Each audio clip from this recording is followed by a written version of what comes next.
Bien. Diferenciabilidad de funciones de varias variables. Primero de todo vamos a definir lo que entendemos por diferencial para una función de dos variables. Dada una función definida en un conjunto abierto, repito y soy insistente con lo mismo, decimos que el conjunto es abierto porque todos los puntos que pertenecen a A son puntos interiores a A. O sea, tanto él como todos los que están alrededor son puntos que pertenecen al conjunto A. Bien, entonces decíamos, tenemos un punto de coordenadas A sub X, A sub Y, que no solo pertenece al conjunto A, sino que es interior a A. Denominamos diferencial de la función en ese punto de coordenadas A sub X, A sub Y, a una expresión que depende de dos variables que vamos a denominarlas, una como delta X y otra como delta Y. En realidad el nombre que les pongamos a estas dos variables es totalmente irrelevante. A veces también se le puede poner, hay quienes le ponen HK, BX, BY, etc. O sea, son dos variables, de manera tal que el diferencial de la función es ni más ni menos que la combinación lineal de las derivadas parciales de la función en el punto f'x en el punto por delta x, que es una de las variables nuevas, más f'y en el punto por delta y.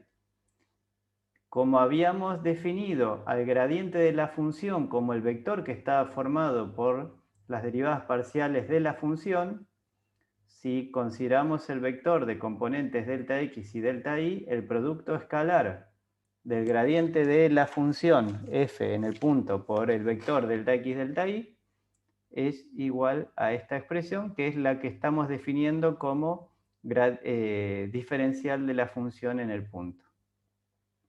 Es muy sencillito. Ejemplo, si tenemos una función de dos variables, está x cuadrado y en el punto 1, 2, si queremos calcular el diferencial de la función en ese punto, entonces necesitamos calcular f'x, que es 2xy, y en particular, si evaluamos la derivada de la función en el punto de coordenadas 1, 2, será igual a 2 por 1 por 2, que es 4. F'y es igual a x al cuadrado, esa f'y evaluada en el punto de coordenadas 1, 2 es igual a 1. O sea que el diferencial de la función evaluada en el punto de coordenadas 1, 2 es una expresión que depende de delta x y delta y será igual a f' de x en el punto de coordenadas 1, 2 por delta x más la derivada parcial de f respecto a la variable y en el punto de coordenadas 1, 2 por delta y.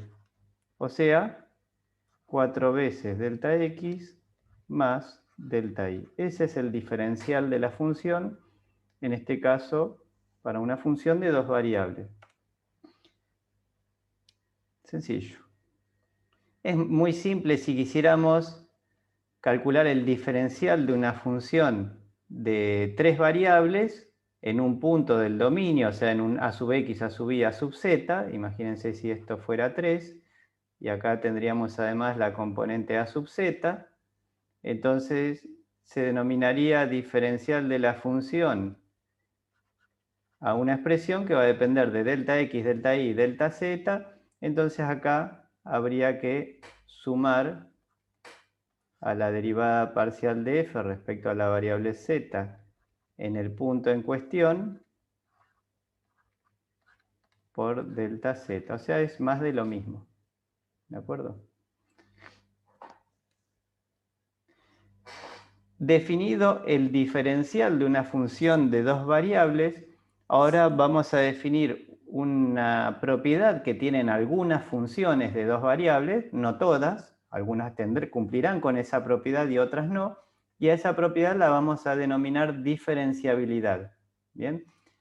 Repito, hay funciones que, por ejemplo, cumplen con una cierta propiedad que es la continuidad. Entonces, esas funciones, si cumplen con esa propiedad, decimos que son continuas. Y si no cumplen con esa propiedad, decimos que no son continuas. Con la diferenciabilidad pasa lo mismo. Cuando cumplan con una cierta propiedad, diremos que las funciones son diferenciables. Cuando no lo cumplan, no serán diferenciables. Entonces, lo que vamos a definir acá es una característica que cumplirán algunas funciones y otras no. Entonces supongamos que tenemos esta función de dos variables definida en un conjunto abierto y vamos a decir que la función de dos variables es diferenciable en ese punto del dominio de la función, punto interior por ser el conjunto abierto, si se cumple que el límite de este cociente que ven acá, cuando delta x y delta y tienden ambos a 0, es igual a 0. Fíjense que acá tenemos un límite doble, un límite de una función de dos variables, que depende, todo este cociente va a depender de delta x y de delta y. Estos son los límites que vimos hace un par de clases. Límites de funciones de dos variables. Y repito, toda la expresión que tenemos en este cociente depende de delta x y de delta y. Bueno, cuando este límite vale 0, decimos que la función es diferenciable. Si este límite no vale 0, decimos que la función no es diferenciable. Así de sencillo. Ahora, analicemos un poquitito más en detalle qué expresión tenemos acá en este cociente. En el numerador, fíjense que tenemos la función evaluada en un punto de coordenadas a sub x más delta x, a sub y más delta y. Como a sub x, a sub y es un punto interior al dominio de la función, cuando delta x y delta y tienden ambos a 0, o sea, son muy pequeños, este punto a sub x más delta x, a sub y más delta y se pertenecerá también al dominio de la función, o sea que voy a poder evaluar f en ese punto. Menos la función evaluada en a sub x, a sub y, bueno, no hay ningún, tomar un cierto valor, es la función, menos el diferencial de la función evaluado en a sub x, a sub y, que recuerden, como vimos en el antes, el diferencial de una función en un punto depende de delta x y de delta y.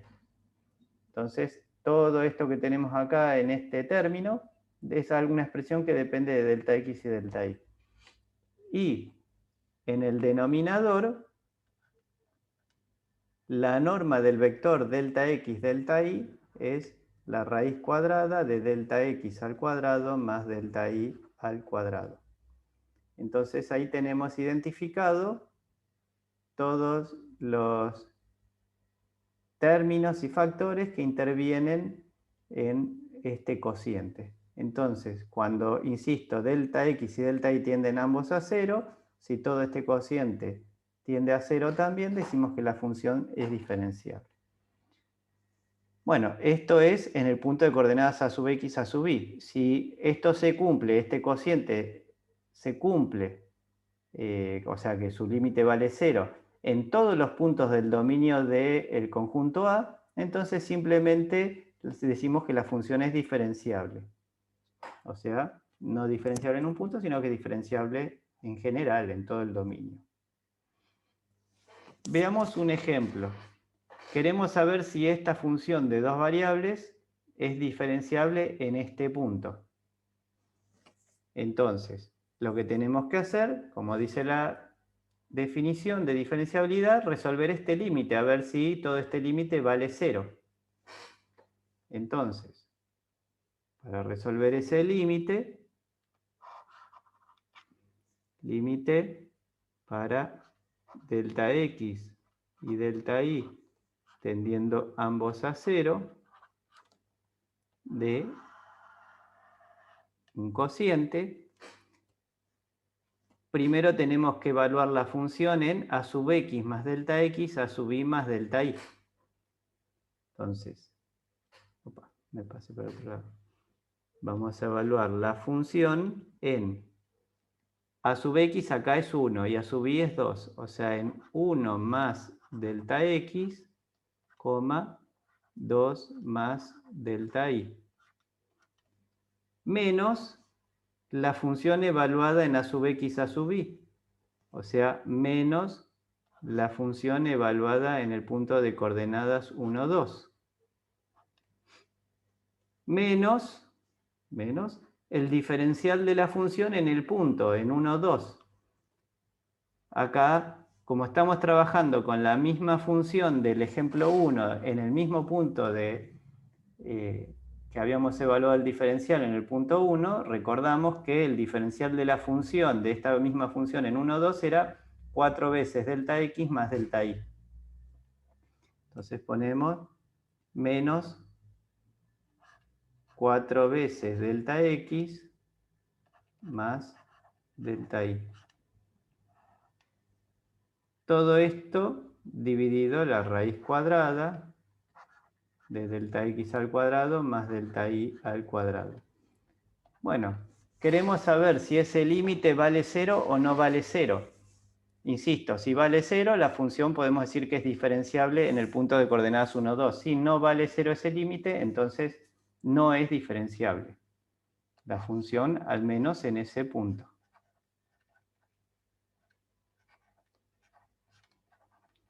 Entonces, seguimos.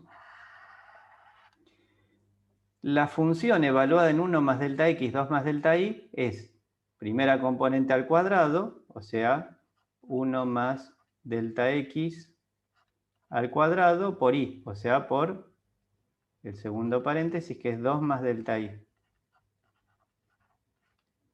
Menos la función evaluada en el punto de coordenadas 1, 2, es 2.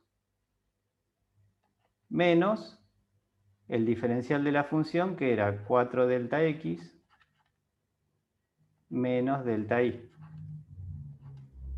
Todo esto dividido la raíz cuadrada de delta x al cuadrado más delta y al cuadrado. Como pueden ver, toda la expresión, como les había dicho hace un ratito, toda la expresión que tenemos en este cociente depende solamente de delta x y de delta y.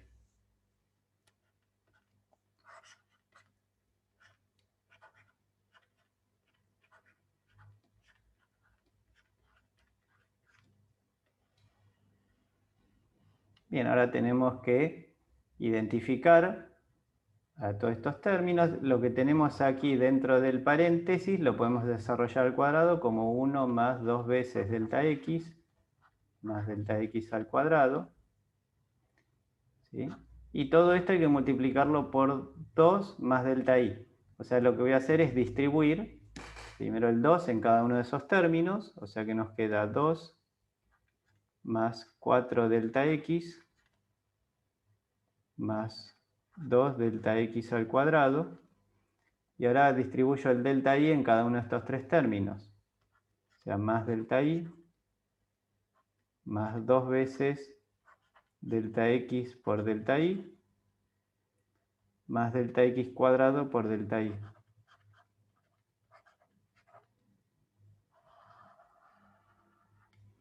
Todo eso hay que restar 2 menos 4 veces delta x menos delta y. Y todo esto hay que dividirlo por la raíz cuadrada de delta x al cuadrado más delta y al cuadrado. Bueno, tenemos que resolver este límite. Bueno, este 2 con este 2 se cancela. Acá tengo 4 delta x positivo y acá 4 delta x negativo. Se cancelan. Acá tenemos un más delta y acá un menos delta y. También se cancelan. ¿Y qué más tenemos? A ver. Bueno, después ya nos quedan tres términos. 1, 2, 3. Si les parece bien, lo que podría hacer es distribuir esta raíz en cada uno de esos tres términos y resolver el límite de cada uno de esos tres términos por separado. O sea, vamos a hacer esto. Límite para delta x, delta y, tendiendo ambos a 0. En el primer término tenemos 2 delta x al cuadrado, que es lo mismo que delta x por delta x, dividido la raíz.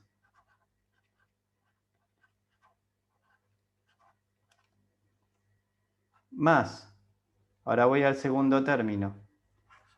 Límite para delta x, delta y, tendiendo a 0, de 2 veces delta x por delta y, dividido la raíz.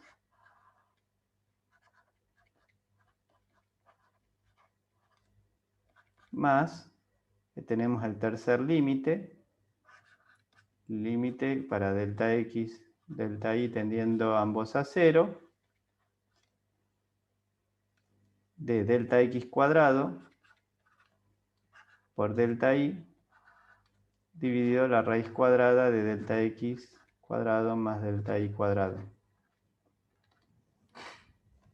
¿Por qué lo expresé de esta manera? Primero, en el primer término, delta x, cuando delta x y delta y tienden a 0, es un infinitésimo. Y habíamos demostrado también que cuando delta x tiende a 0 y delta y tienden a 0, este cociente es una expresión acotada. Pasa lo mismo acá. Tenemos un infinitésimo por una expresión acotada. Acá tenemos otro infinitésimo por otra expresión acotada. O sea que cada uno de estos límites de cada uno de esos tres términos es igual a 0. ¿Bien? O sea que el límite que acabamos de calcular vale 0. Por lo tanto, como este límite vale 0, ¿qué significa? Que Es diferenciable en el punto. Perfecto. F es diferenciable, al menos en el punto en cuestión, o sea, en el punto de coordenadas 1, 2.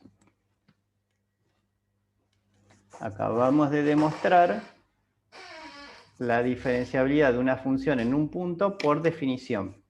O sea, apelamos a la definición.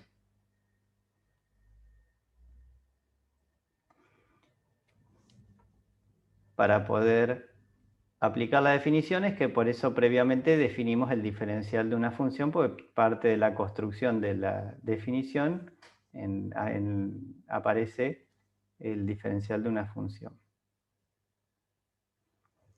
Bueno, vamos a ver ahora algunas propiedades que tienen estas funciones diferenciables. Primer teorema.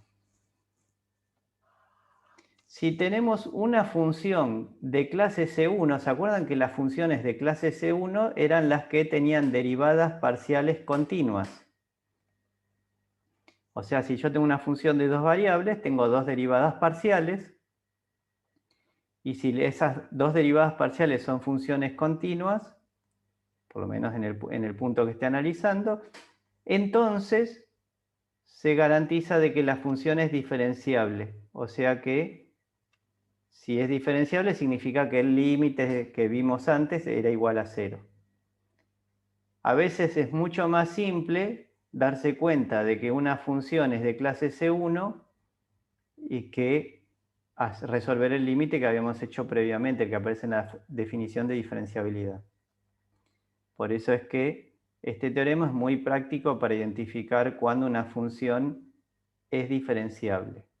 ¿Sí? Si es de clase C1, entonces seguro que es diferenciable.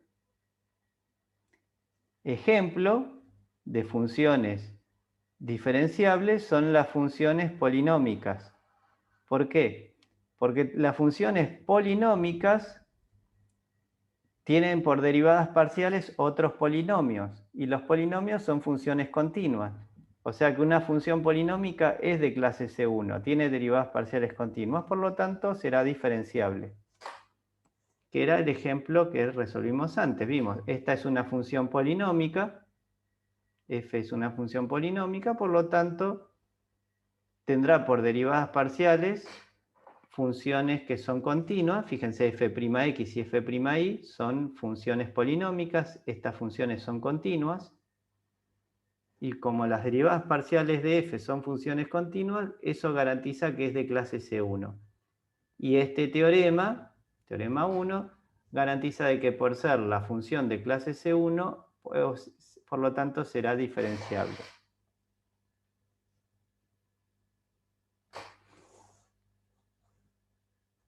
Una conclusión de este, o una observación de este teorema es que si una función no es diferenciable,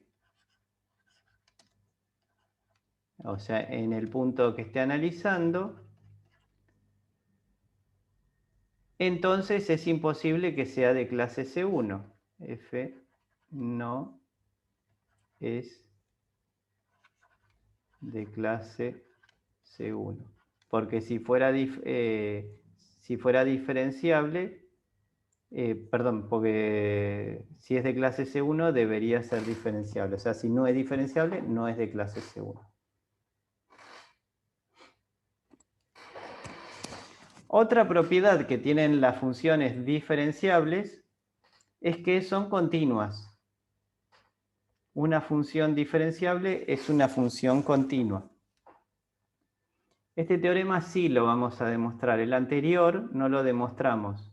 ¿Sí? Este que garantiza que si una función es de clase C1 es diferenciable, no nos vamos a tomar el trabajo de demostrarlo, pero sí lo vamos a utilizar. Sí, este teorema que garantiza la continuidad de todas las funciones diferenciables. Entonces, ¿cómo podemos hacer para demostrar que una función diferenciable es continua? Entonces, vamos a hacer lo siguiente. Primero vamos a tomar por cierta la hipótesis que es f es diferenciable en el punto A. ¿Está bien? Que era el punto de coordenadas a sub x a sub y.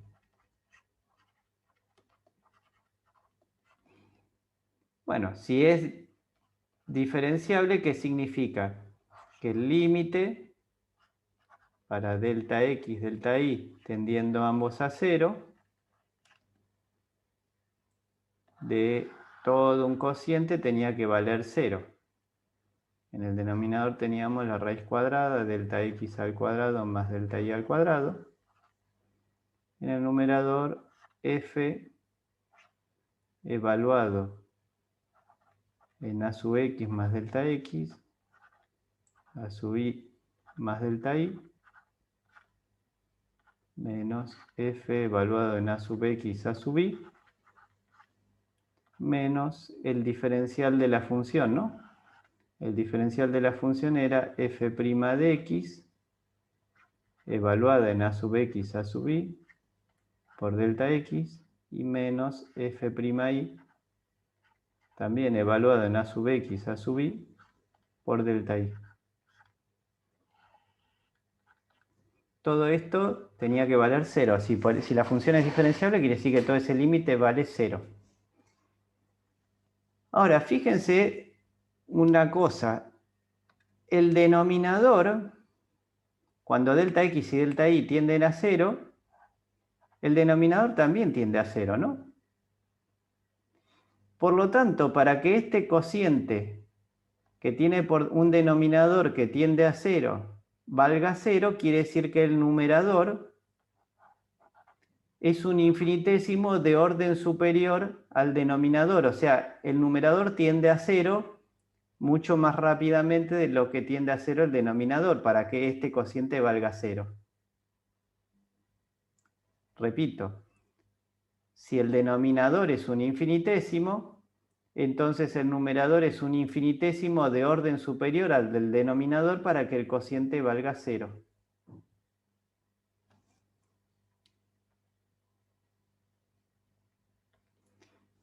Entonces, podemos decir que el límite para delta x, delta y tendiendo ambos a 0, de todo lo que está en el numerador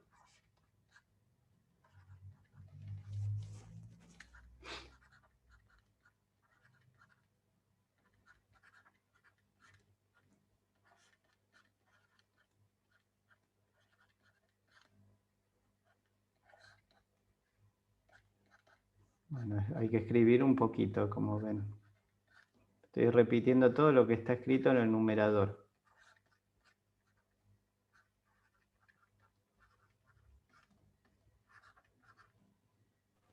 Todo esto vale 0. Es un infinitésimo. O sea, voy a poner el corchete para que quede claro que el límite afecta a todos los términos.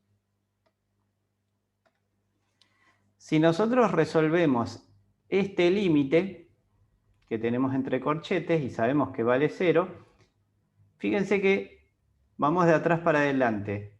Delta i tiende a 0. La derivada de f, sea cual sea f, en un punto va a ser un escalar, un valor numérico. Un valor numérico por algo que tiende a 0 va a tender a 0. De la misma manera, delta x tiende a 0 por la derivada de f, que es un valor real. Todo esto también tiende a 0. La función evaluada en un punto en a sub x, a sub y, a pesar que delta x y delta y tiendan ambos a 0, es lo mismo, ¿no? La función evaluada en a sub x, a sub y es la función evaluada en a sub x, a sub y. O sea, se toma un determinado valor. Y bueno, todo lo que el primer término, cuando delta x y delta y tienden a 0, bueno, es la función evaluada en ese punto. Conclusión, cuando aplicamos el límite a esos 4 términos, los dos últimos eran 0, o sea que nos queda el límite para delta x y delta y tendiendo ambos a 0, de la función evaluada en a sub x, a sub x más delta x, perdón, pasé largo, a sub x más delta x, a sub y más delta y,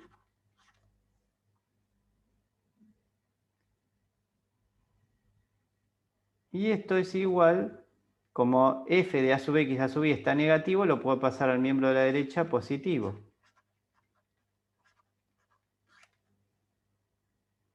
O sea, le quito el límite porque no depende, la función evaluada en un punto no depende de delta x y de delta y, depende solamente del punto, a sub x a sub y.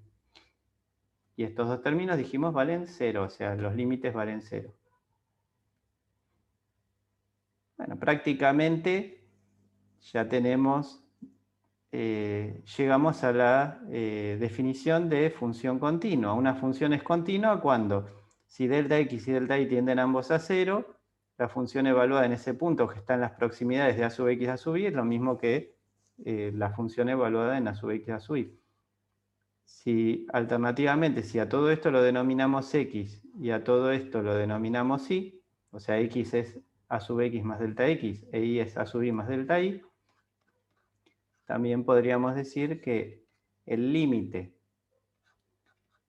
para x y tendiendo a sub x a sub y, como ven, cuando delta x tiende a 0, quiere decir que x tiende a sub x. Y cuando delta y tiende a 0, y tiende a sub y. De la función evaluada en xy es igual a la función evaluada en a sub x a sub y. Lo que queríamos demostrar es que la función es continua, por lo menos en el punto a sub x a sub y. Entonces, volviendo al teorema, que dice, si una función es diferenciable, entonces garantiza que es continuo en el punto que sea. Todas las funciones diferenciables son continuas.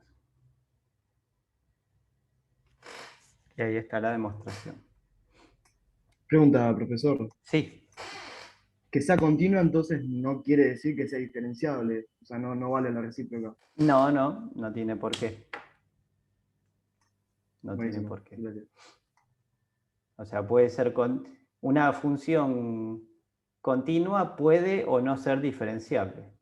Todo es posible. Pero si es diferenciable, sí o sí es continua. De eso no hay duda. Está demostrado acá.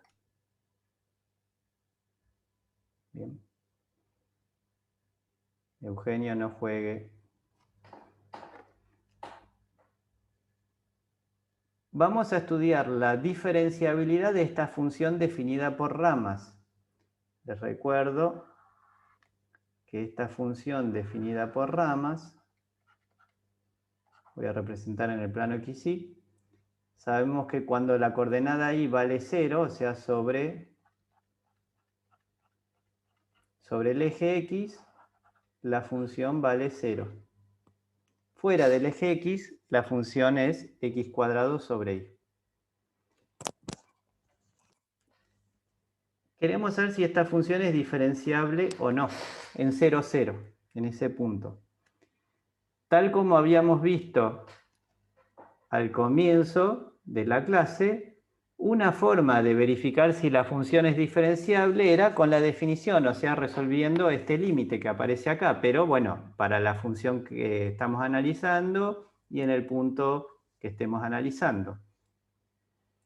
Pero otra alternativa es hacer uso del teorema 2. Nosotros habíamos visto que esta función no era continua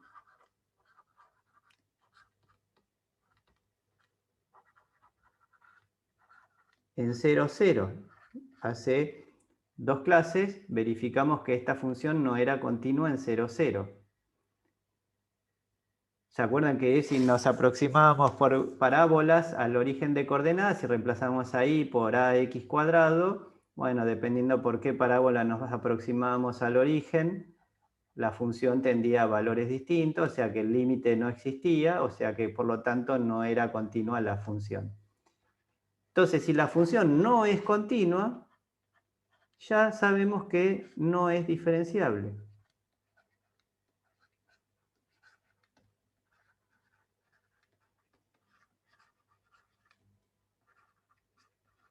Y ahí se terminó el análisis. ¿Por qué? Porque si una función es diferenciable, sí o sí debe ser continua. Por lo tanto, si no es continua, no es diferenciable. Y acá, con esta propiedad, nos ahorramos tener que hacer toda la demostración de que f es diferenciable, como habíamos hecho en este ejemplo de función x cuadrado y en 1, 2. O sea, tiene sus ventajas manejar estos teoremas. Acá, por ejemplo, sabemos todas las funciones polinómicas, por ser de clase C1, son diferenciables. Las funciones que no son continuas en un punto, bueno, no son diferenciables en ese punto.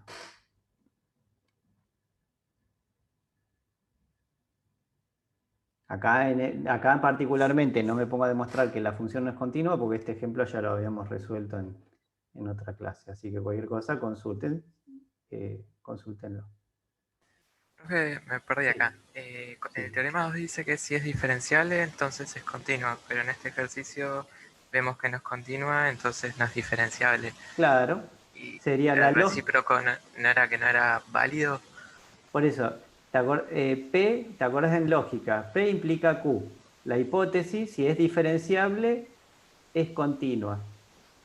Si no Q, implica que no P. O sea, si es falso el consecuente, o sea, si F no es continua, entonces es falso el antecedente, o sea, no es diferenciable. Esto es equivalente. ¿Se acuerdan de lógica? O usen sentido común. acá les dicen, si es diferenciable, sí o sí tiene que ser continua. Entonces, si no es continua, quiere decir que no puede ser diferenciable, porque si fuera diferenciable debería ser continua. ¿Sí? Al no ser continua, listo, ya está, es imposible que sea diferenciable. Ok, gracias. Teorema 3, o sea, vamos con otra propiedad que tiene las funciones diferenciables. Cuando una función es diferenciable en un punto de su dominio, entonces se puede garantizar que f es derivable en toda dirección. ¿Se acuerdan? Es cuando estudiamos derivadas direccionales. En cualquier dirección existe la derivada en el punto. Y esa derivada direccional se la puede calcular fácilmente como el producto del gradiente de la función por el versor en el que yo estoy calculando la derivada direccional.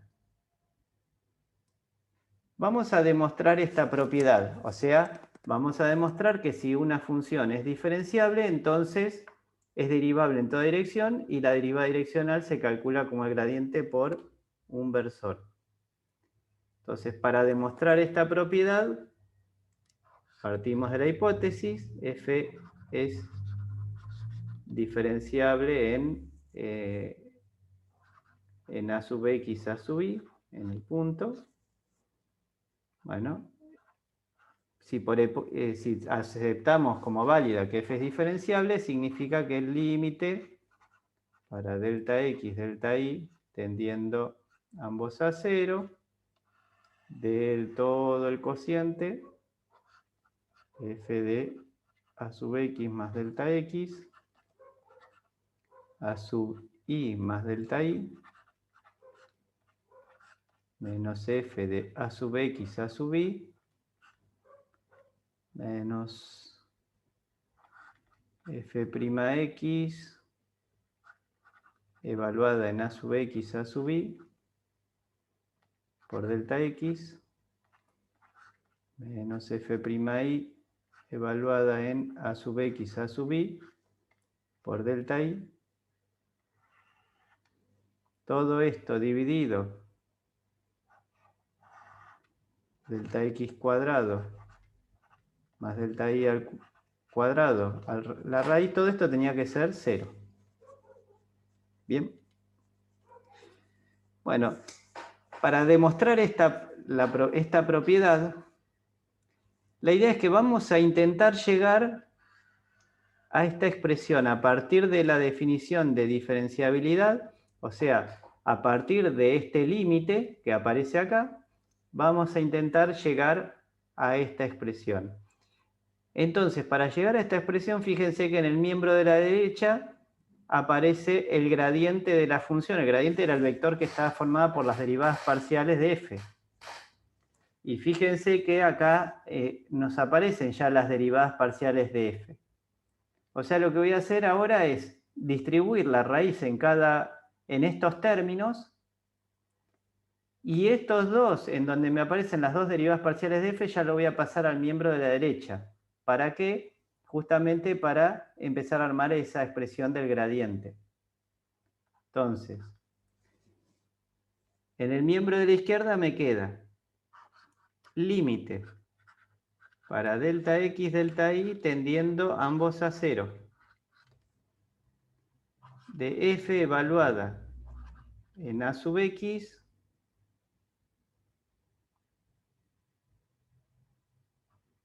más delta x, a sub y más delta y, menos f de a sub x, a sub y. Todo esto dividido a la raíz.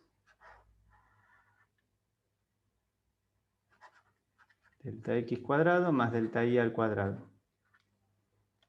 Esto es igual al límite para delta x y delta y tendiendo ambos a 0. Y me quedan estos dos términos de f'x evaluado en a sub x, a sub y, por delta x, más f' y evaluado en a sub x a sub y por delta i, y la raíz afectando a estos dos términos, que si no les molesta, podría poner la raíz cuadrada de delta x cuadrado más delta y cuadrado, y la raíz cuadrada de delta x cuadrado más delta y al cuadrado. Bien. Pasamos del cociente correspondiente a la definición de límite y empezar a acomodar la expresión para que se nos parezca a esta, insisto, a esta que tenemos acá, que es a la que queremos llegar. Fíjense que en el miembro de la izquierda me aparece la derivada direccional de f en un punto. Para que me aparezca la derivada direccional de f, fíjense que tiene que aparecer un versor acá. Tiene que aparecer un versor. Y delta x y delta y no es un versor, es un vector. No tiene norma 1 este vector de componentes delta x y delta y. Entonces, podríamos decir que voy a tomar un versor que sea igual al vector delta x, delta y, dividido su norma.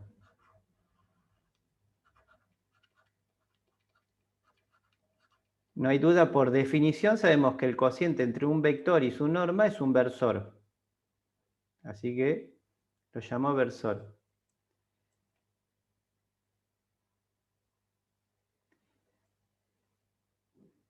Creo que si usamos esta nomenclatura para el versor B, cuando podríamos, también si no les molesta, llamar t a la raíz cuadrada de delta x cuadrado más delta y al cuadrado. O sea, delta x es un valor, delta y es otro, la raíz cuadrada de delta x cuadrado más delta y cuadrado lo voy a denominar t.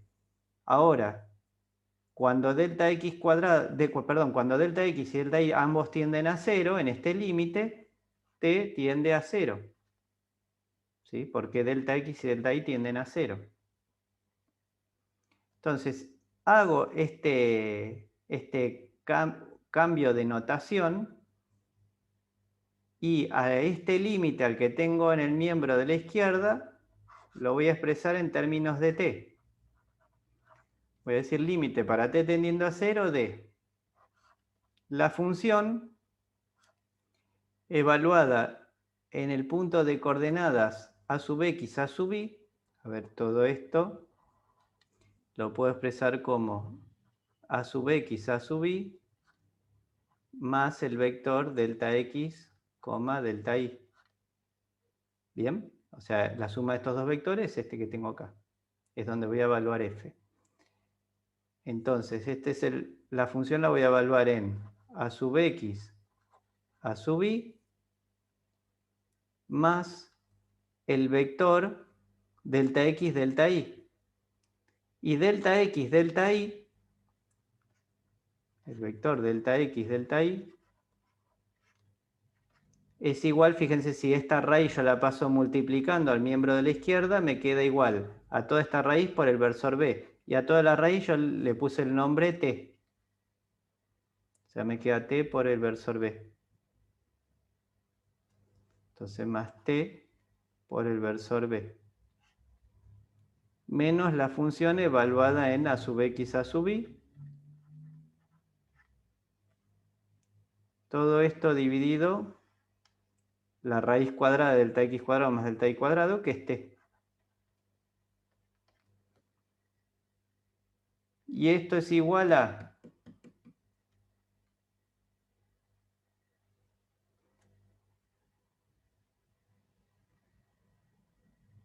A ver.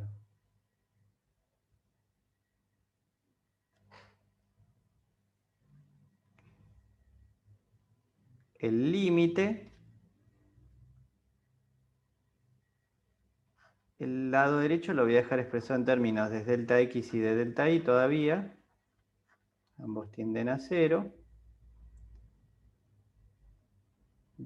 Como tengo que calcular el límite de todo esto, de esta suma. Esta suma la puedo expresar como el producto escalar de dos vectores. El vector f'x, f'y, ambos evaluados en a sub x, a sub y, por el vector delta x sobre raíz cuadrada de delta x cuadrado más delta y cuadrado,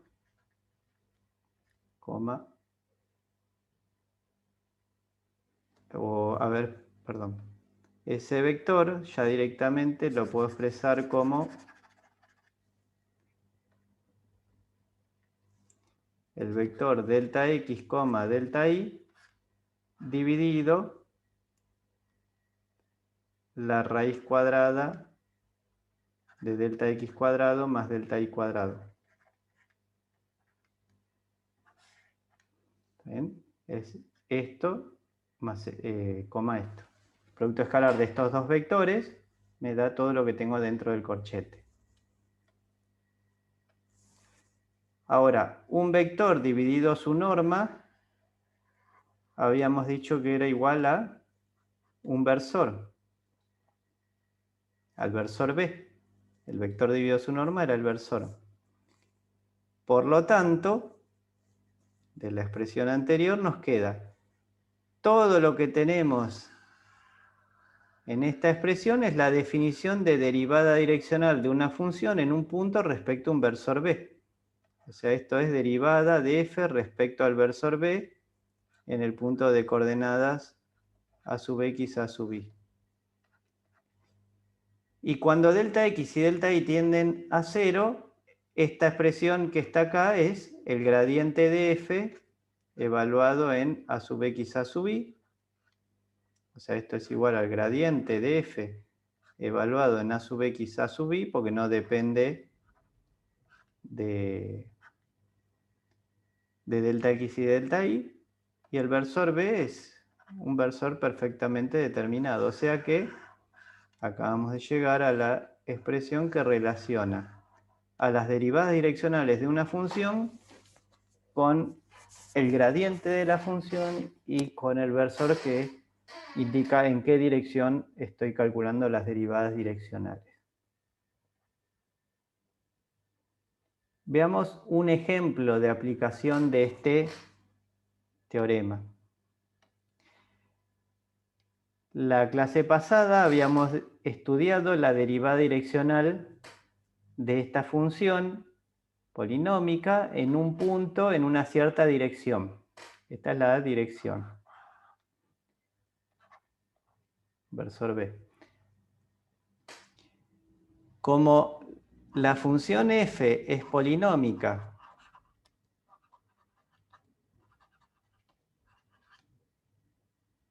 por lo tanto, f es diferenciable.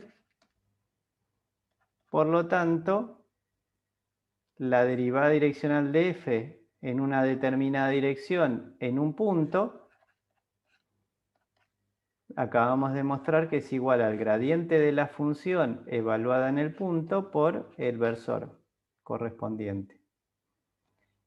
Entonces, la derivada direccional de f en el punto de coordenadas 1, 2 respecto al, o en la dirección del versor 1 sobre raíz de 2, 1 sobre raíz de 2, va a ser igual al gradiente de f, o sea, f' de x en 1, 2, f'y evaluado en 1, 2, por el versor. ¿Y el versor cuál es? El 1 sobre raíz de 2, 1 sobre raíz de 2. Las derivadas parciales de esta función en 1, 2 ya las calculamos hace un rato, que eran 4 y 1, eran las dos derivadas parciales. Esto era igual a 4 y esto era igual a 1. Por lo tanto nos queda el vector 4, 1 por el vector 1 sobre raíz de 2, 1 sobre raíz de 2. El producto escalar de ambos vectores es 4 sobre raíz de 2 más 1 sobre raíz de 2, o sea, 5 sobre raíz de 2. Que si comparamos con el resultado que habíamos obtenido la clase pasada, en donde hallamos esta derivada direccional por definición, nos da exactamente lo mismo. ¿Y eso por qué? Insisto, porque la función es diferenciable. Esta propiedad es válida para funciones diferenciables. Si una función no fuera diferenciable, bueno, no tiene por qué cumplirse esta igualdad. Pero si es diferenciable, seguro se cumple.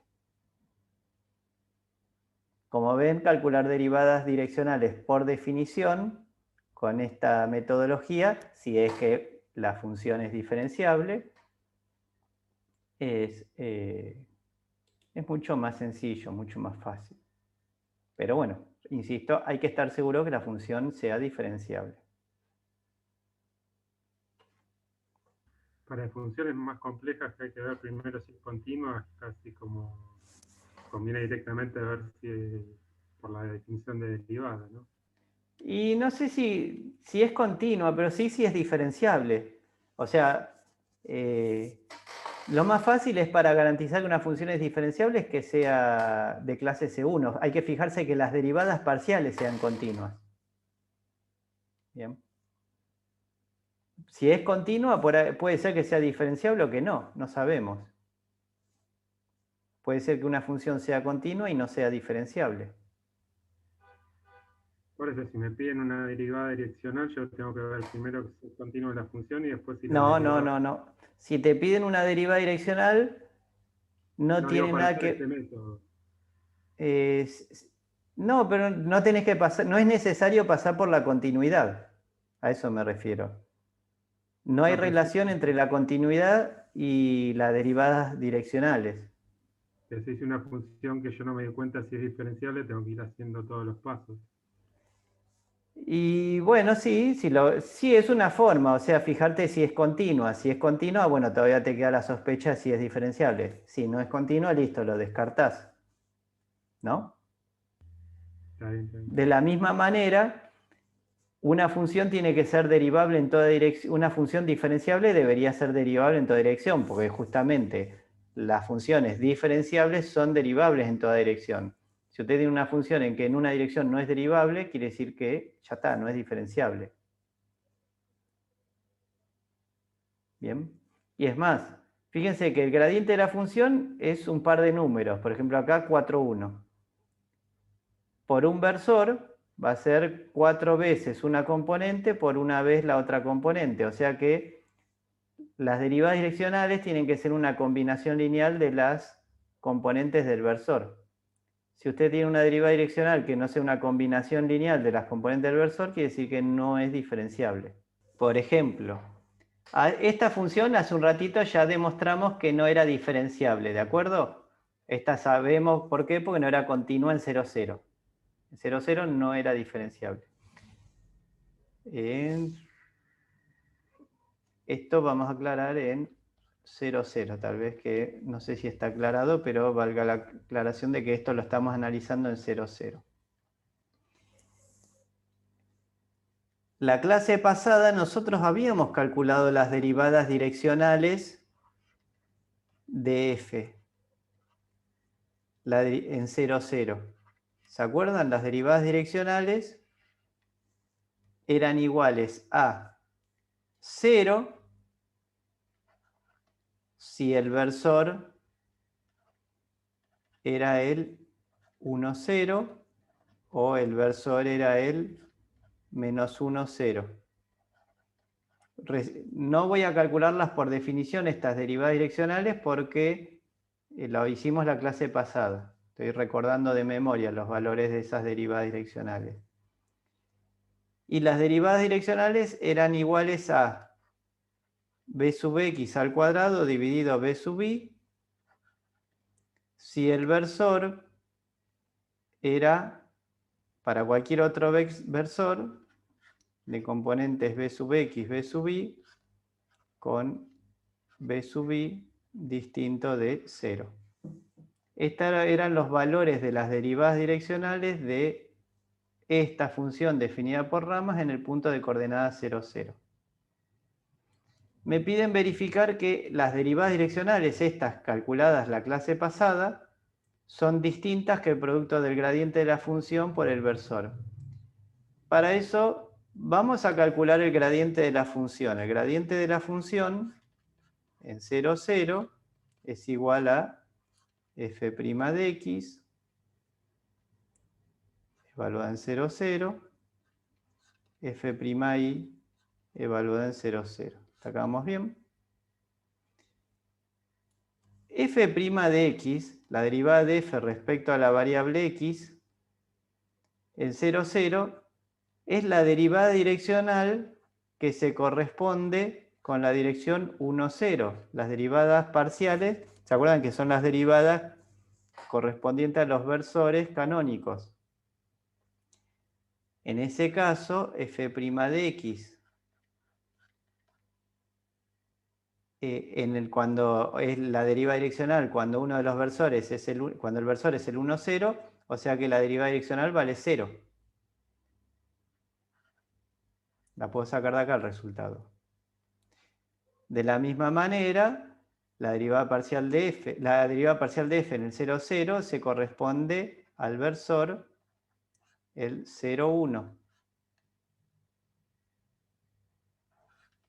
Por lo tanto, la derivada parcial de f en el punto 0, 0, en la dirección y, cuando el versor es el 0, 1, tengo que usar la rama de acá abajo. En la rama de acá abajo, la derivada direccional es b sub x cuadrado dividido b sub y. b sub x para nosotros es, en este caso, 0 al cuadrado dividido b sub i. Y b sub i para, en este caso es 1. O sea que 0 al cuadrado dividido 1 es 0. No me quedó claro para qué los canónicos ahí. Las derivadas direccionales en las direcciones de los versores canónicos no son más ni menos que las derivadas parciales de la función. Acuérdense que las derivadas parciales son casos particulares de las derivadas direccionales. Entonces, como ya tengo calculadas todas las derivadas direccionales en cualquier dirección, bueno, justamente las dos derivadas parciales son dos direcciones en particular. Una en la dirección 1, 0 y la otra en el 0, 1. ¿Se entiende? Sí, sí. Bien. Entonces, acá voy a calcular el producto del gradiente de f en 0, 0 por el versor b. O sea, lo que tenemos acá. Voy a calcular el miembro de la derecha. El miembro de la izquierda, ya lo tenemos calculado, es esta función definida por ramas.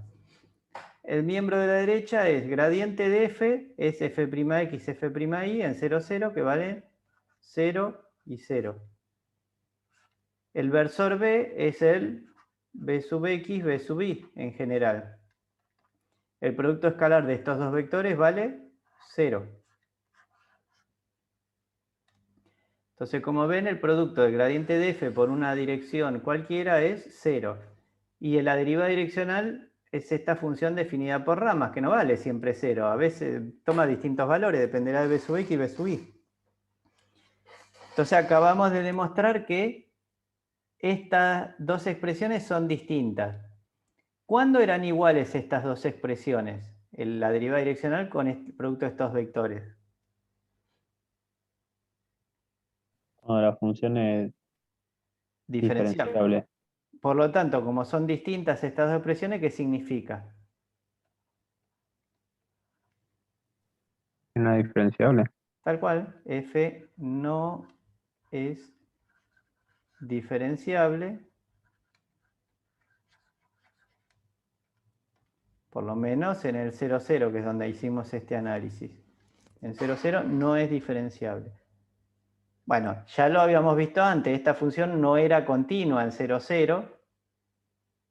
¿Sí? esta función no era continua, lo que garantizaba que no era diferenciable. Y acá lo vemos desde otro punto de vista. Digo, como no se cumple esta igualdad, eso te garantiza de que no es diferenciable la función. Ojo, si se cumple la igualdad, la función podría ser o no diferenciable, no estamos seguros. De la misma manera que si una función fuera continua, y puede ser que sea diferenciable o no. Pero si una función no es continua o una función no cumple con esta igualdad, eso garantiza de que no es diferenciable. Pasemos a otra propiedad que tienen las funciones diferenciables. Si una función es diferenciable en un punto, o sea, eso garantiza que tiene derivadas direccionales en toda dirección, entonces la derivada direccional máxima, o sea, el valor más grande que adopta la derivada direccional, va a ser igual a la norma del gradiente de la función. ¿Y en qué dirección voy a tener la derivada direccional máxima? En la dirección del versor que resulta de el versor que tiene la dirección del gradiente. O sea, el gradiente dividido la norma del gradiente me va a dar un versor.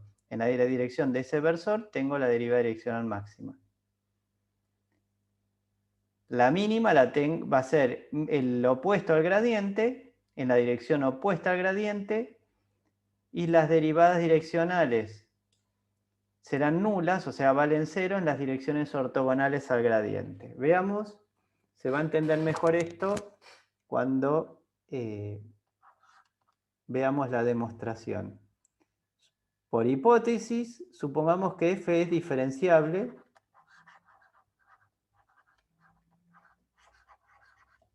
en un punto. Vamos a poner en un punto A. Si es diferenciable, habíamos dicho que entonces las derivadas direccionales en ese punto se pueden calcular como el gradiente de la función evaluado en ese punto por el versor B. Ahora, espero recuerden de álgebra y geometría analítica que el producto escalar de dos vectores será igual a la norma de un vector por la norma del otro vector por el coseno del ángulo que formaban ambos, ¿se acuerdan? El producto escalar era la norma 1 por la norma del otro por el coseno del ángulo que forman. O sea que el producto de estos dos vectores yo lo podría expresar como la norma del gradiente de f en A por la norma del versor B por el coseno del ángulo que forman el gradiente de f y el versor B.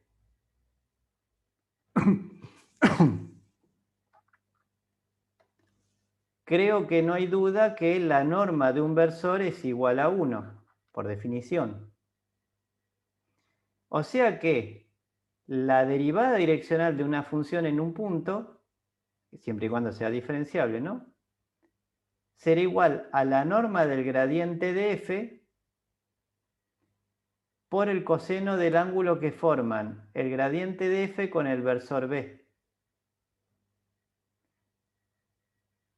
El coseno de un ángulo, sea cual sea el ángulo, siempre es un valor comprendido entre -1 y 1. ¿Qué significa? Que el coseno de un ángulo como máximo puede ser 1, no más de 1, nunca. Como la norma del gradiente de f es un valor positivo, es un escalar positivo, multiplicado por un valor entre -1 y 1, este producto será máximo justamente cuando el coseno de alfa valga 1. Entonces, vamos a decir, si coseno de alfa es igual a 1, o lo que es lo mismo, coseno de alfa vale 1 si alfa vale 0. ¿Bien? En ese caso, voy a obtener el valor máximo de derivada direccional de f en el punto ¿Y a qué va a ser igual? Si el coseno de alfa vale 1, me queda 1 por la norma del gradiente de f, es la norma del gradiente de f.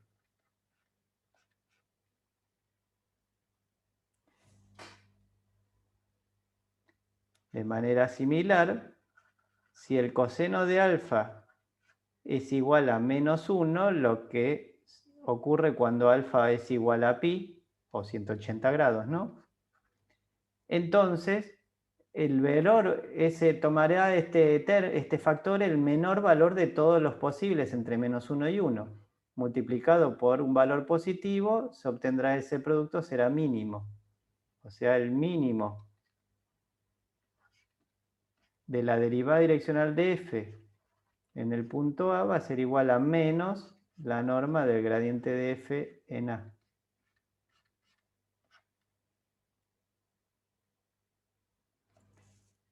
Y por último, si el coseno de alfa vale 0, o sea, como dijimos, toma un valor entre menos 1 y 1, bueno, otra posibilidad es que valga 0. ¿Cuándo el coseno de alfa vale 0? Si alfa vale pi sobre 2 o alfa es igual a menos pi sobre 2. En esos dos casos, o sea, 90 grados, cuando alfa vale 90 grados, o menos 90 grados, entonces el coseno de alfa vale 0 y la derivada direccional va a ser igual a la norma del gradiente por 0. O sea, la derivada direccional en ese caso va a ser 0. Para visualizar gráficamente de lo que estamos hablando, imagínense que representamos en R3, esta es la gráfica de la función, o sea, z es igual a f de xy. En el piso, o sea, en el plano xy, tendremos el dominio de la función, pongámosle conjunto A. Tenemos algún punto del dominio de la función. Este es el punto A sub x, A sub y. O sea, este punto que está acá es el que acá estaba denominando como vector A. Entonces, la función evaluada en A, bueno, tomará una cierta altura.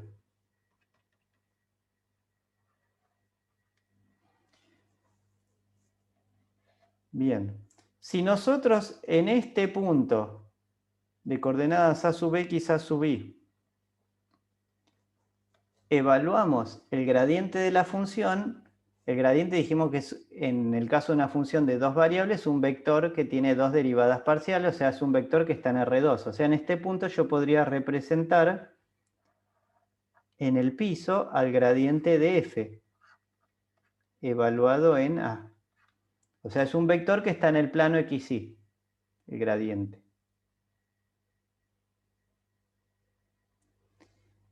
Ahora, si yo estoy parado en este punto, puedo querer calcular la derivada direccional de la función en cualquier dirección en los 360 grados alrededor de ese punto.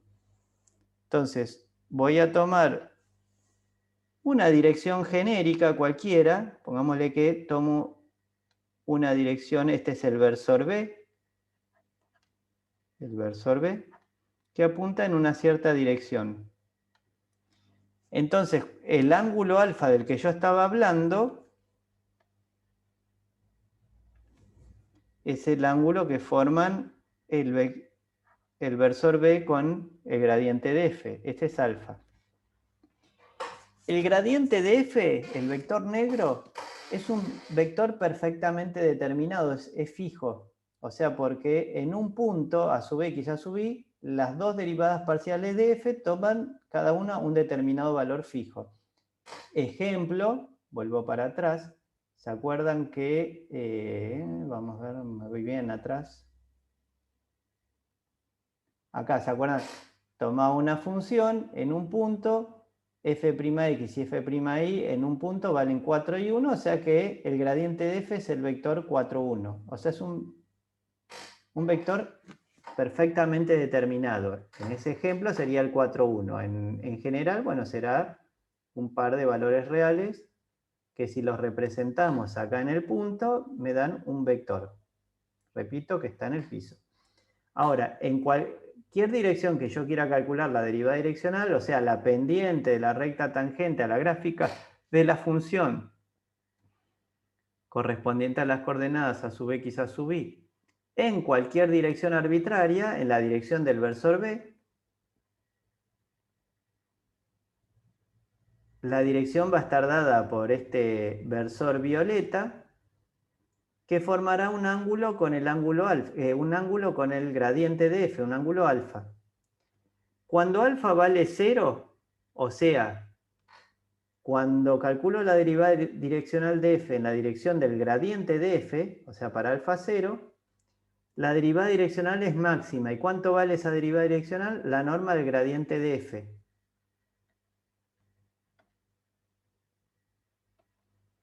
Esta es la norma del gradiente de f. ¿Cuándo? Cuando alfa vale 0, o sea, en la dirección del gradiente. En la dirección opuesta al gradiente, o sea, hacia atrás en este caso, en la dirección opuesta al vector negro, o sea, cuando alfa vale pi o 180 grados, la derivada direccional se tomará el valor mínimo, que es igual a menos la norma del gradiente. Y en particular a 90 grados del gradiente, en una dirección ortogonal al gradiente, la derivada direccional vale 0. ¿Qué significa que una derivada direccional vale 0?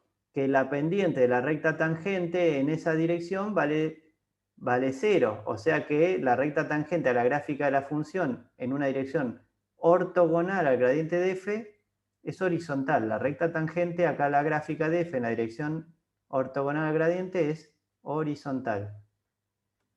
La función no crece ni decrece en esa dirección cuando estamos parados acá en este punto, ¿no? Ejemplo. Insistimos con la misma función, x cuadrado ahí en el punto de coordenadas 1, 2. ¿Se acuerdan que dijimos que en este caso el gradiente de f en el punto de coordenadas 1, 2, ya lo teníamos calculado de antes, era el vector 4, 1.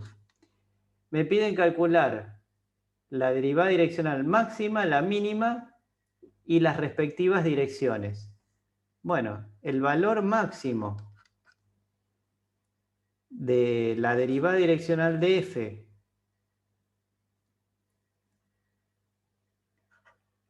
en el punto de coordenadas 1, 2, dijimos que era igual a la norma del gradiente de f. La norma del gradiente de f en el punto de coordenadas 1, 2 es la raíz cuadrada de la suma de los cuadrados de las componentes. O sea, sería 16 y una 17, raíz de 17. O sea que el valor de la máxima derivada direccional va a ser raíz de 17. En la dirección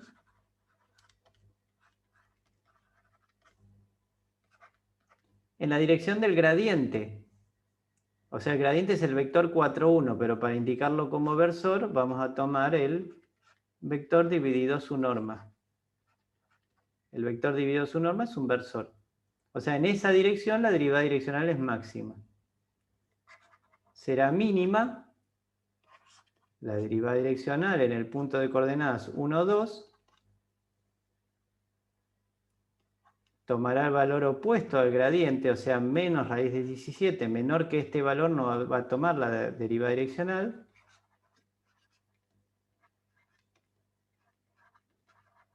En la dirección B sería en la dirección opuesta al gradiente, o sea, menos 4 menos 1 sobre raíz de 17, o sea, un vector o un versor más precisamente que apunta en la dirección opuesta al gradiente.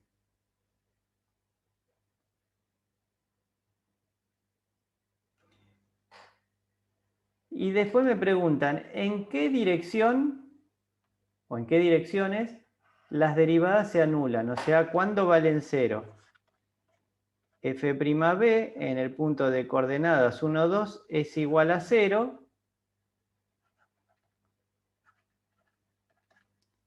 Y dijimos que las derivadas se anulan, las derivadas direccionales se anulan en las direcciones ortogonales al gradiente, o sea, a 90 grados. O sea, ¿qué tendría que tomar? Un versor ortogonal al gradiente. Una forma de obtener un versor o un vector ortogonal a otro es, ¿se acuerdan? Permutando las componentes y cambiándole el signo a una de las dos.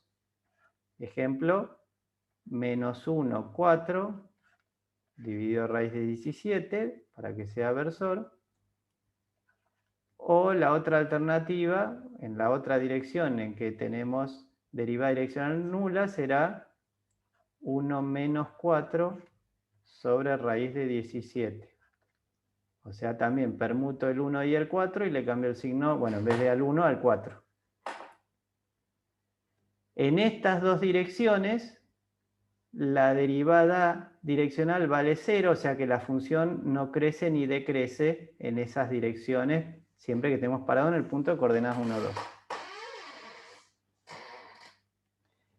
Piensen al gradiente de f, este vector 4, 1, como una especie de brújula.